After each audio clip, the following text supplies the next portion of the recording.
Ce sujet concerne le syndicat autonome des enseignants du supérieur qui a suspendu les cours ce matin. La faculté des lettres, l'EBAD, le CESTI sont concernés par ce mouvement.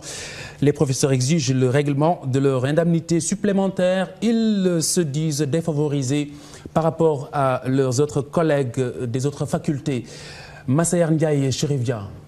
C'est une faculté des lettres et sciences humaines complètement paralysée ce matin.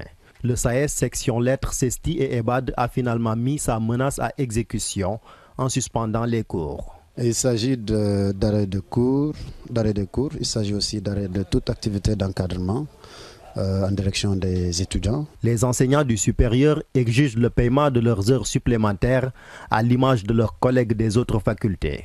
Les citoyens sénégalais ne comprennent pas en réalité que veut dire heure complémentaire dans cette université-là. L'heure complémentaire, ça veut dire tout simplement que si chaque enseignant faisait son volume horaire normal par semaine, par exemple, les professeurs de rang A, ils doivent 5 heures de cours par semaine à l'État.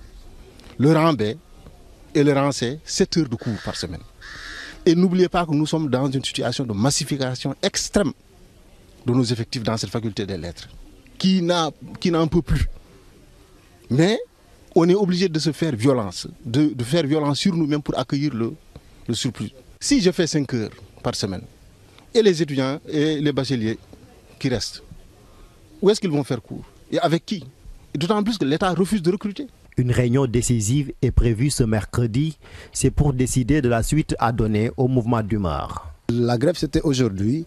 Maintenant, demain, mercredi, nous nous réunirons en AG de section où il sera question de prendre la décision pour la suite du mouvement.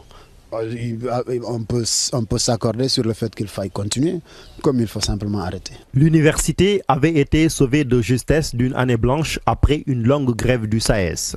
Des crises en permanence dans une université qui, pourtant, occupe la première place en Afrique francophone, selon le classement Shanghai 2012.